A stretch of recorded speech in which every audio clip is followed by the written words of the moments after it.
Capítulo 17.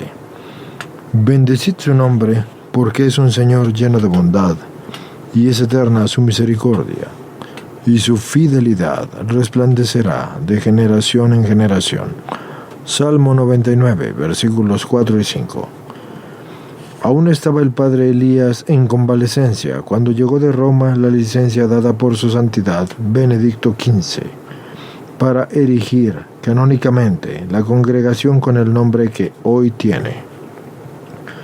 Esta licencia había sido solicitada por el ilustrísimo señor Maximiliano Crespo, de acuerdo con el excelentísimo señor delegado apostólico en Colombia, en vista del grande y feliz éxito obtenido por el grupo de señoritas en la propagación del Evangelio entre los indígenas, por lo cual creyeron conveniente crear una nueva congregación religiosa con el objeto de consagrarse a trabajar en la evangelización de los indígenas. Esta noticia como que me aturdió, y las hermanas como que estaban igualmente aturdidas. Cuando les hacía explicaciones acerca del significado para los salvajes y los infieles, así como para nosotras de esa licencia del Santo Padre, se admiraban como si fueran cosas que antes no hubiesen pensado. En fin, ya si era urgentísimo pensar en ese ser religiosas de verdad. Y les dije a las hermanas que debíamos redoblar al espíritu y ver entonces cómo cumplíamos ya con la mayor exactitud lo del cuadernito, es decir, todas las constituciones. En el decreto de la erección, el señor obispo fijaba en el 1 de enero próximo, que eso correspondía al año de 1917, para hacer la funcioncita de la erección. Así, comisionaba para esto al padre Antonio María Peña, quien cumplió con el mayor gusto y la mayor perfección la comisión. Así que de Medellín fueron a la ceremonia la señora María Escobar de U, que era amiga y protectora de la obra, el padre Domingo Antonio Genao, que era primo hermano de mi madre, que ya era la hermana María del Sagrado Corazón, y era también el bienhechor que en justicia se le puede llamar, un miembro de la congregación, y Carmelita mi hermana. Aquel mismo día todos comenzaron su noviciado canónico. 13 hermanas, las cuales han sido la base de la congregación, 13, y de las cuales solo una volvió a su casa. Pero su vuelta sí que tenía enseñanzas especiales para la congregación, y por eso yo quiero consignar algo de ella. Empezaron el noviciado María San Benito, es decir, Mercedes Giraldo Zuluaga; María San José, es decir, Matilde Escobar Posada; María del Santísimo, es decir, Ana Saldarriaga Jaramillo; María del Sagrado Corazón, es decir, Dolores Upegui Echavarría; María de la Santísima Trinidad, es decir, Carmen Emilia Arango Tobón; María de la Inmaculada, es decir, Eva López Avendaño; María Santa Cita, es decir, María de los Ángeles Hernández Yepes; María San Francisco, es decir, Elisa Laverde González; María de las Mercedes, es decir, Teresa Arango Betancourt; María de la Santa Faz, es decir, María Josefa Guerrero Pérez; María del Niño, es decir, Alicia Arango Betancourt; María Santa Teresa, es decir, Aurora Borja Arias; y María de los Santos Ángeles Guardianes, es decir, Cruzana Aristizabal. Como no éramos religiosas canónicamente consideradas, yo no me sentía con los derechos de rechazar a nadie, ni tampoco a poner condiciones según mis gustos, ni tampoco mis caprichos, porque me infundía mucho respeto a la obra de Dios y me sentía sin derechos para ponerles condiciones en todo lo demás. Y las hermanas me manifestaron su desagrado y su deseo de que no fuera recibida, pero yo les dije: miren, Si esta es obra de Dios, nosotras no tenemos que recibir sino lo que Él quiere que nosotros recibamos. ¿Y qué sabemos si tiene algún designio de misericordia con esa pobre muchacha aquí en la obra de Él? Así que todas convinimos en que verdaderamente era aquello de pensarse, y para no errar dejamos la cosa a la resolución del señor obispo. El señor obispo contestó que no siendo religiosas la recibiésemos, porque la prohibición era para religiosas propiamente dichas, y que Dios más tarde diría lo que se tendría que hacer. Y así se hizo. Entonces vino la señorita. Desde niña había vivido con su padre, quien la había educado con sus hijos legítimos, y no había tenido ninguna distinción con ella. No había conocido nunca a su madre, pero sí sabía que vivía en otro pueblo, y desde su llegada se mostró dócil y buena. Tomó el nombre de la hermana María de los Santos Ángeles y comenzó su noviciado llena de fervor, después de haber trabajado en medio de las dificultades de los primeros tiempos, con valor y con constancia. Ya casi cumplía su año de noviciado canónico, cuando en lugar de aspirar a la santa profesión, comenzó a tener un profundo e incontenible deseo de conocer a su madre y de vivir con ella. Aquello sí que era una locura, era un frenesí, porque lloraba por el deseo de vivir con su mamá. Pocos días después le apareció una enfermedad en la garganta que le infundió en todas una alarma, porque aquello bien podía ser un principio de tisis. Entonces ella me dijo: «Yo le agradezco el que usted quiera medicinarme, pero creo que esta enfermedad es la expresión de la voluntad de Dios, porque yo no me siento con fuerzas de vivir más sin mi madre». «Pero si nunca he estado con ella», le dije. «No importa», me contestó. «¿Es que la cree rica y va a vivir muy cómodamente?», le dije. «No», ella me contestó. «Yo sé que ella es pobrísima y me voy a vivir en un estado que yo no conozco, porque con mi padre yo tuve siempre muchas comodidades. Pero no importa, aunque yo me muera de hambre, yo me iré». Le arreglé el viaje y se fue muy agradecida. De Jericó, en donde se encontró a su madre, me escribió una cartica agradecida y decía que se encontraba en una completa tranquilidad y alegría, pero que sí que tenía muy mala salud porque estaba tísica. 3 meses después de eso, se murió. Casi desde la fundación de La Josefina, nos propusimos conocer a los indígenas que había en Chontaduro. Es un sitio distante de Río Verde, a unas 2 leguas. Solo sabíamos que eran de carácter muy distinto a los de Dabeiba y al Río Verde, y que tenían un capitán vitalicio que era inmejorable, y que éste no les permitía ni el comercio, ni la amistad de ninguna clase con los indios de Río Verde, ni tampoco de Dabeiba, porque le parecían muy malos.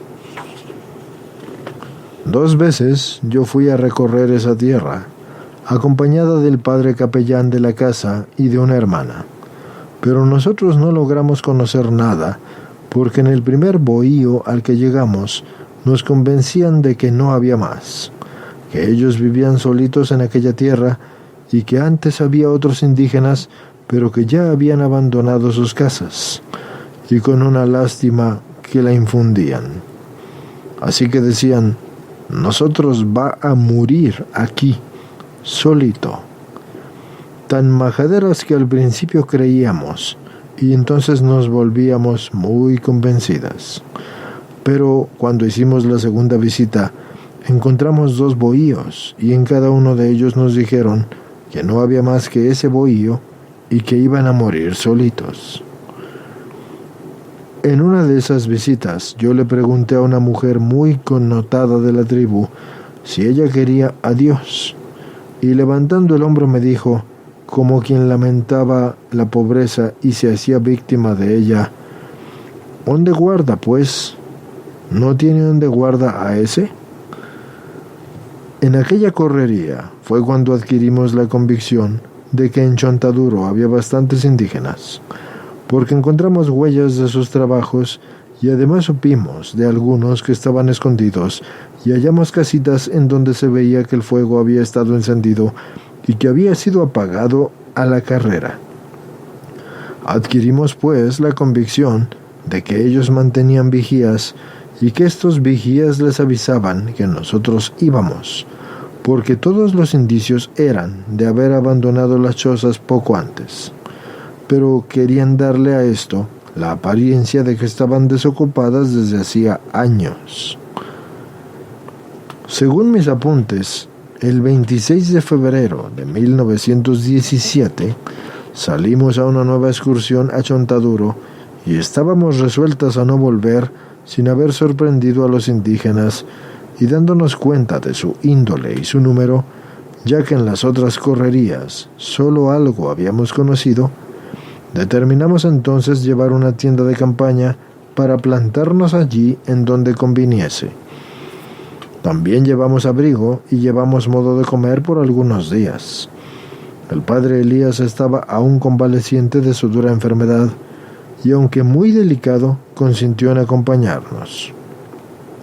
Salimos pues los reverendos sacerdotes Elías y Lopera, que era entonces capellán de la Josefina, y las hermanas María San Benito y María del Niño y esta servidora que les está narrando este libro. Y en una explanada de donde se divisaba a no mucha distancia la tierra de los indígenas. Hicimos pues nuestro toldo y para el reverendo padre Elías nosotros encontramos posada en un ranchito de una familia muy pobre pero buenísima. El padre Lopera se volvería, así que fue solo a instalarnos. En el toldo nosotros hicimos un altar rústico para la Santa Misa, y fuera de él se inventó una cocinita o fogón debajo de un árbol. La primera noche nosotros dormimos en el suelo, sobre la grama, y como hacía mucha luna, nos sentíamos en una plena manga. Como además el suelo no era tan plano que no molestara a las costillas, aquella noche no dormimos nada. En cambio pedimos mucho a Dios que nos diera la manera de entregarle a esas almas que eran tan duras y que así se mostraban. ¿Y qué cosa mejor es trabajar en la obra de Dios en las almas? Si se duerme, se reparan las fuerzas para mejor servirle. Si no se duerme, se está con él y se negocia con su amor. Aleccionados pues por esto, el reverendo padre Lopera nos mandó unos cátares y con ellos aseguramos el sueño de las noches siguientes.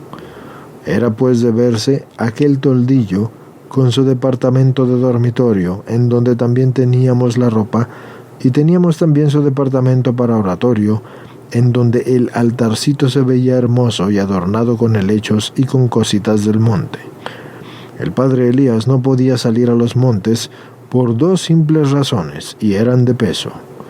La primera era que estaba convaleciente, así que temíamos que le hiciese daño.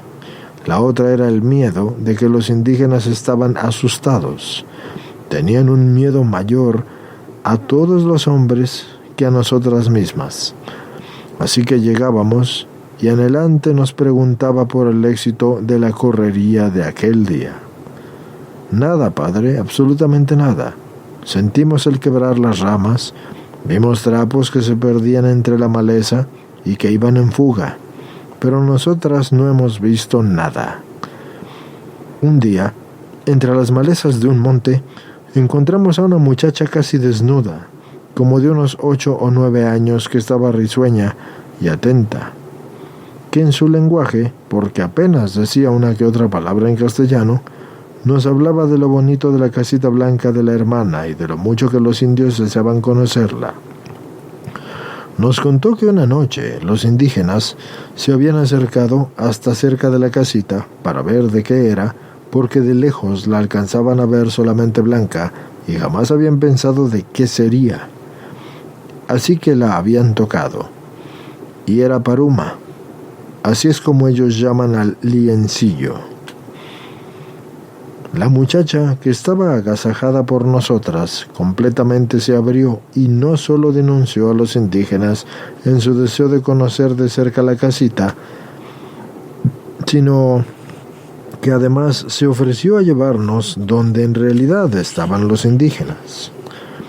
Con mucha malicia nos advirtió que en una casa estaban cebando a unos perros para que nos mordieran, pero ella nos avisaba para que no fuéramos allá. El hallazgo de esa muchacha fue como si un ángel se nos hubiese aparecido, porque, Dios mío, no acabábamos de gozar con ella. Tuvo la prudencia de advertirnos que todo debía ser en silencito, es decir, que los indígenas no supieran que ella los estaba traicionando. Así que con mucha malicia nos dijo, cuando ya íbamos a llegar, que esperáramos escondidas bajo un matorral, mientras que ella se asomaba a ver si el indígena estaba en la casa. Volvió diciendo que sí estaba en la casa, y que ella se iba a quedar escondida, pero que entráramos bien prevenidas, porque los perros eran muy bravos.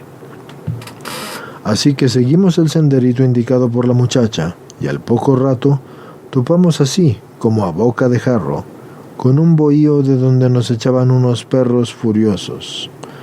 La madre San Benito se adelantó, y con unas varas molestó a los perros, que le arremetían como si quisieran tragársela, metiéndole pues las varas en la boca a los perros, que abrían la boca para morderle. La madre San Benito manejó con tal destreza las varas, que los perros, amedrentados, corrieron pronto para refugiarse bajo el bohío. El viejo dueño de la casa, parado sobre el tablado, aguzaba a los perros para que nos impidieran la entrada, y sin disimulo de ninguna clase. Pero cuando vio lo poco que le duró la lucha de los perros con nosotras, y lo pronto que éstos se escondieron sin hacer caso a sus voces, se pasó al otro lado del bohío, y muy cariagrio esperó nuestra pasada por delante del bohío. Así que me adelanté algunos pasos, y como aquello era pendiente, yo me ahogué mucho, de lo cual yo hice un argumento para gritarle al viejo que si me daba permiso de descansar en su casa. Ese pobre viejo temblaba de miedo, estaba disimulado y aún así me decía, mejor jógate. Es decir, quería decir ahógate, pero en vez de decir ahógate decía jógate. ¿Pa qué vos veniendo? Jógate, jógate. Yo no deja sentar mi casa, jógate. Tu camino seguí, este camino real no es. Seguí tu camino. Yo, como quien no entiende nada, le decía, yo mucho cansada, siempre tiene que entrar a su casa para descansar, adelante no puede seguir. Nada le valía al viejo para dejarme entrar, pero mientras alegábamos y él me señalaba el camino para seguir, yo estaba ganando terreno, subiendo como quien no lo siente la escalerita, hasta que logré sentarme cerca de él, que se iba haciendo para atrás a la vez que me decía, tu camino seguí. Entonces me senté en el borde del tablado, y el viejo, muy mojino, se sentó también desconsolado por mi resistencia, sin poder dejar de mirarme con una cara casi triste. Y por esto no advirtió que las hermanas se le habían entrado por detrás del bohío y que estaban dueñas del fogón y de un cántaro en el que ya estaban haciendo chocolate. Y por esto puede colegirse el mucho miedo que el pobre viejo tenía. Así que saqué un espejito del bolsillo y dejándoselo ver como quien no lo quiere, me puse a mirarme y a admirar mi belleza con expresiones como esta. Yo esta cara tan bonita, todo madre muy bonito. Así que el viejo me veía y me veía, como afirmando lo que decía, pero sin atreverse a decir ni una sola palabra. Entonces, poniéndole el espejo adelante, le dije, mire, usted también es muy bonito. Noté que aquello no le disgustaba, así que se resolvió a decirme, ¿vos espejo tiene? Sí, le dije, yo tengo muchos. Entretanto yo sacaba varios del bolsillo. Mire, ¿quiere uno? No, me contestó medio enojado. Vos tiene achaque de cuerpo. Vos mucho bruja es. ¿Pero por qué? ¿Acaso le parezco bruja? Porque mi perro a toda la gente muerde, y con vos hasta mi perro miedo tiene. Vos tiene achaque y sentería. Cuando él decía sentería, quería decir disentería, pa' echar a yo. Como así mi viejito, si yo antes mucho, sabe pa' curar sentería. Yo sabe para desembrujar. Yo mucho sabe. ¿Quieres peco? No. Yo compra.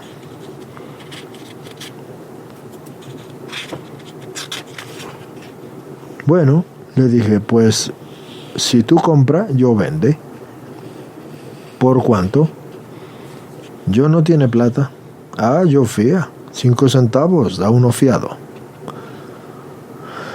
Así pues, alargó la mano, y con una disimulada sonrisa me recibió el espejo y se puso a mirarse en él con el mayor gusto. Yo vi que tenía mucho camino ganado, y que las hermanas ya habían hervido el chocolate que estaban haciendo, y les hice señas de que todavía no lo sirvieran. Así que por fin, agachándome, di un suspiro muy triste, sin intención muy marcada de cogerlo o de fingirle tristeza, porque en esos casos la tristeza es el sentimiento dominante en mí, sino más bien como sin advertirlo mucho, y ese fue el golpe de gracia para el viejo, porque conmovido se me acercó y me dijo, poniéndome la mano en el hombro: «¿Vos pa' qué tristeando?» «¿Por qué estás triste?», él quería decir. «Ah, pues eso es porque yo mucho quiere indio, pero indio no quiere a yo. Indio alma tiene y yo llevar a esa alma a mi Dios, pero indio no quiere». Así que conmovido me dijo: «Descansa aquí en mi casa, sentá pues». Y todo pues estaba ganado. Así que la tristeza de mi alma, salida traidoramente, se ganó al viejo. Ya pues pude entrar con él en la conversación franca y le pregunté en dónde tenía su familia. «Yo familia no tiene», respondió. «Yo solito, pues». Comprendí que no era bastante la ventaja que yo había adquirido para pretender que Silverio, porque así se llamaba el viejo, confesara en dónde estaban los hijitos, así que lo dejé creer que yo había quedado satisfecha con esa respuesta. En esto llegaron las hermanas con las tortumas de chocolate, y le ofrecí a este viejo, pero él se rehusó diciendo que el chocolate tenía sentería.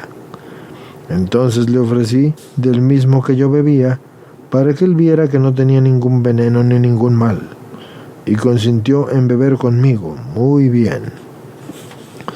Y desde que entramos en el bohío, vimos como un bulto en el suelo. Había ese bulto en el suelo y era de trapos que estaban muy sucios. El bulto ese de cuando en cuando se movía, por lo cual nosotros creímos que sería algún perro u otro animal que ahí ocultaban. Así que me resolví a preguntarle al viejecito, y éste me contestó que era un indio enfermo, pero que no llamáramos porque ese era mucho bravo y mordía a hermana. Así que le creímos al viejo y respetamos ese mandato. Ni sé si pensamos en que cuando volviéramos nos acercaríamos a arrostrar su furia. Lo cierto es que no fuimos, pero no nos atrevimos a nada. Sí nos fuimos como tal, aunque más tarde, cuando ya Silverio era cristiano, y muy bueno, buenísimo, supimos que ese era un hijo suyo, y que había muerto esa misma noche y sin bautismo. Hasta yo le pregunté a Silverio si era verdad que su hijo mordía, y me contestó: «No, yo muy bruto dijo así, para que hermana no robara a mi hijo». Así que qué felicidad haberle dado el agua, y qué recuerdo tan doloroso a la vez. Cuando aquel día del encuentro con Silverio llegamos a la casita blanca, nuestra alegría se lo dijo todo al padre Elías, que como siempre nos esperaba cerca del rancho. ¿Encontraron indios?, nos preguntó, porque él ya sabía, porque se lo había visto yo en la cara. Gracias a mi Dios, le dijimos, y referimos todo lo del día sin dejar palabra de las dichas, ni tampoco el generoso ofrecimiento de la indiecita tan picarita. Y en fin, por todo esto bendijimos al Señor. Al día siguiente, cuando bajamos la faldita primera, ya la muchacha nos estaba esperando para llevarnos al bohío de Obdulio, en donde ella decía que los perros más bravos que los del viejo eran. Así que con igual astucia, la muchacha se escondió para que no la mataran, decía ella. Aquí debió haberlo hecho más cuidadosamente, pues Obdulio era su padre, aunque nosotras no lo supimos, sino años después. Cuando le preguntamos a nuestra conductora por qué le jugaba esa a los indígenas, ella contestó: porque yo mucho quiere hermana indígena, mucho bruto para esconde. Yo escondió onde cueva, pero ya aburrió, así que más bien busca hermana. Todo indígena escondido mucho aburre, con hambre muere, pero no aguanta para salir onde casita blanca de hermana. Él no aguanta, quería decir que no tenían el valor, así que pobrecitos. En el bohío no había sino una mujer, así que comprendimos que todos se madrugaban para los montes a esconderse, dejando en la casa solamente a una persona resuelta. Y estaba resuelta a no decirnos absolutamente nada. Era valerosa, y esto era por si nosotros íbamos, así supiera rechazarnos. Pues aquí fue la misma mujer de Dulio la elegida para la arriesgada empresa, porque sin duda que no había en la familia. Así que yo creo que en la tribu era otra que todavía era más brava. Así que entramos al bohío y en más de una hora que allí estuvimos no logramos ni una respuesta de la indígena, como si ella fuera sorda o muda o todo a la vez, y agachada en un rincón guardó la misma actitud durante todo ese tiempo. Salimos pues sin conseguir sino el haber vencido a los perros, y quizás en el ánimo de la mujer dejaríamos un poco menos de desconfianza, pero no lo supimos. Después, nuestro oculto ángel nos llevó al bohío de Felicia, indígena brava y recelosa hasta lo sumo. Efectivamente encontramos a la vieja en el bohío, y tan luego que nos vio, se acurrucó a temblar. Así que le hablamos con la mayor delicadeza, pero a todo nos contestó únicamente diciendo, a la vez que nos entregaba un machete: toma y corta cabeza ligerito. Yo no aguanta donde monte, mejor corta prontico. Si está bueno, corta. Yo no más esconde, corta. Y a la vez agachaba la cabeza delante de nosotras para que nosotras la ultimáramos pronto y que no la hiciéramos sufrir más en aquel monte con tanta hambre. Pero por calmarla, nosotros fuimos a darle espejitos. Los recibió solo con la condición de que a sus hijitos que estaban en el monte escondidos, nosotros no les fuéramos a matar. Pero aún no veíamos ni asomar la aurora de aquellas conversiones ni siquiera, porque no habíamos podido ni coger al capitán Indalecio Celis. Es famoso en toda la región, pero desconfiadísimo, y que vimos era él el que tenía a los indígenas recluidos, y en esta vez tampoco se hizo esperar la misericordia de Dios. Muy temprano vimos llegar un grupo de indígenas a nuestra casita blanca, así que de alegría se nos salía el corazón. Salimos a recibirlos como si fueran viejos amigos, y cada uno se deshacía en atenciones. El que guiaba el grupo era el interesante Indalecio, viejecito sencillo y amable, y hasta parece un niño.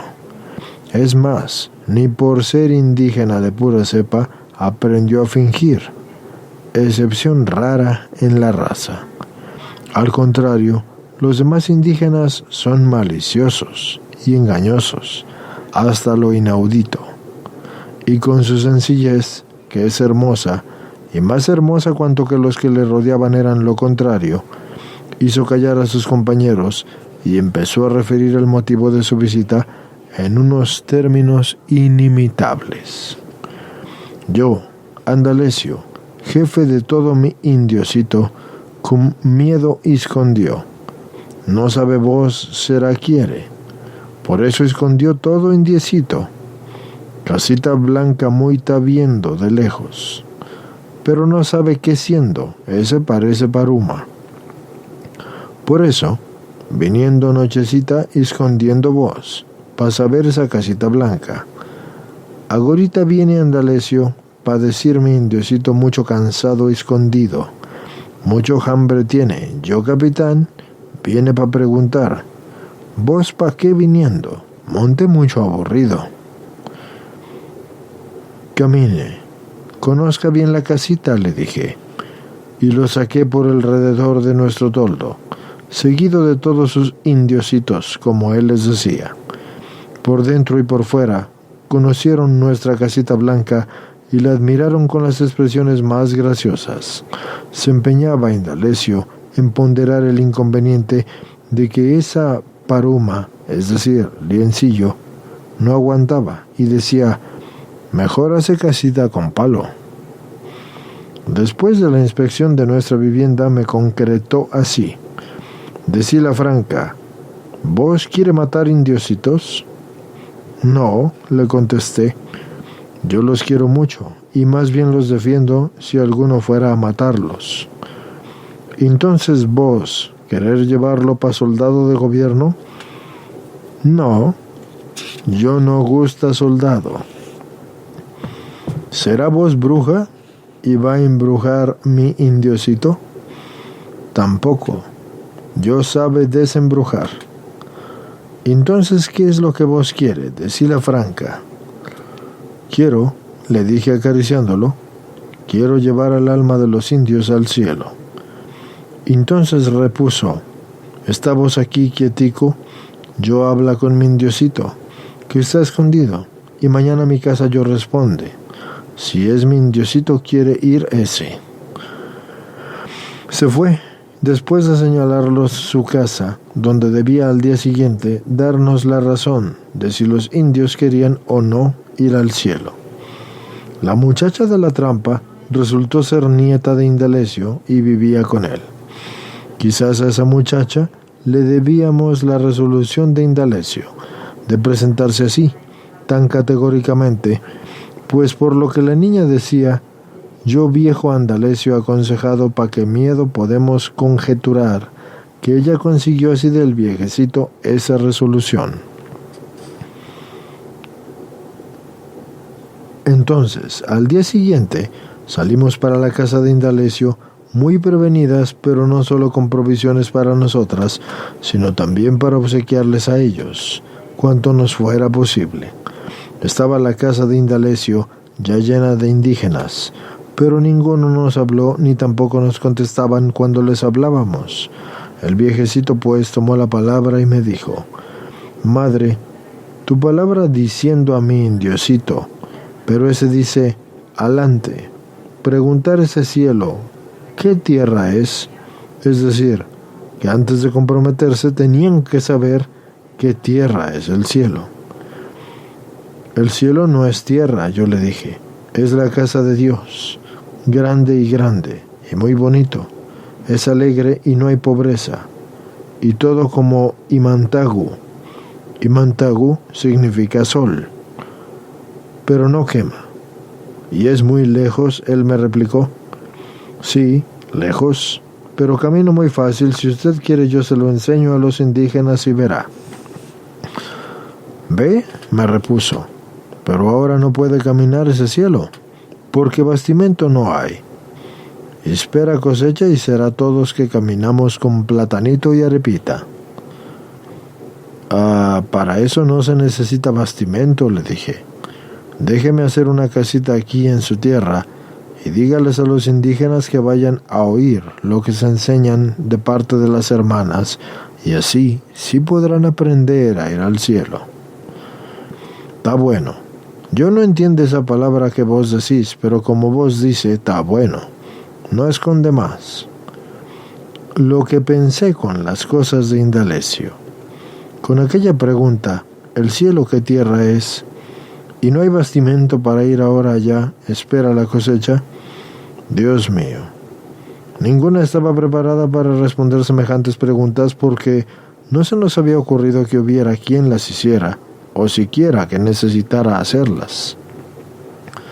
Los indígenas no eran fieras cuando vino la raza blanca a América. Los volvieron fieras los tratamientos irracionales de muchos ignorantes que no entendían el modo de ser del corazón humano. Los atacaron en la médula del alma, en sus tradiciones. Por eso, en Dabeiba, la palabra de Dios era mirada como si fuera una amenaza. Y las palabras rezar y escuela ponían espanto en los pobres. Averiguando el motivo, vimos que se remontaba hasta los tiempos en que por la fuerza querían hacerlos ir a la escuela y rezar. Y qué crueldades nos referían de esos tiempos. Sin embargo, a ninguno se le quedó la más leve idea del bien, y sí la de un Dios bajo, y la forma más contraria, como de un ser que no los amaba, sino que había mandado a los blancos para que los destruyeran. Se tenía profundo fastidio por su santo nombre, y así ha pasado siempre. Por eso la Iglesia ha enseñado siempre con la suavidad del Evangelio, y por eso hoy el Romano Pontífice exhorta al mundo a la compasión por los pobres, los infieles, y encomienda también la caridad y delicadeza con ellos, como el único medio para poder reducirlos a Dios. Si con tal procedimiento hubiésemos nosotras entrado en Chontaduro, jamás hubiéramos oído de Indalecio aquella pregunta: ese, tu cielo, ¿qué tierra es? Ni aquel, no hay bastimento para ir al cielo, porque el miedo le habría hecho guardar su hermosa sencillez que nos abrió a nosotras, y no solo su corazón tan bello, sino las puertas de la tribu y las del método que nosotros teníamos que usar con ellos. El último día, por la invitación de Indalecio, fuimos a pasarlo en su casa. Se dijo allí la Santa Misa bajo un hermoso árbol de jagua, de donde se extraen los indígenas las tintas negras con que se pintan, y fueron bautizados 7 niños. Dimos a los indígenas un almuerzo, estando con ellos en la mayor intimidad y confianza. Ahí, el reverendo padre Elías pudo conocerlos a todos y tratar al viejo Silverio, el de los perros. Este viejo es el mejor cristiano de Chontaduro, y su sencillez realza su amor a Dios y a María, Madre mía y Madre nuestra, de un modo encantador. Y varias veces yo lo he visto muy turbado porque recuerda lo de los perros, y dice con una carita afligida: no acordes a su hermana, yo muy bruto. Ahora gana llorar cuando acuerda. El 20 de marzo de 1918, salieron ya 3 hermanas a trabajar definitivamente a Chontaduro.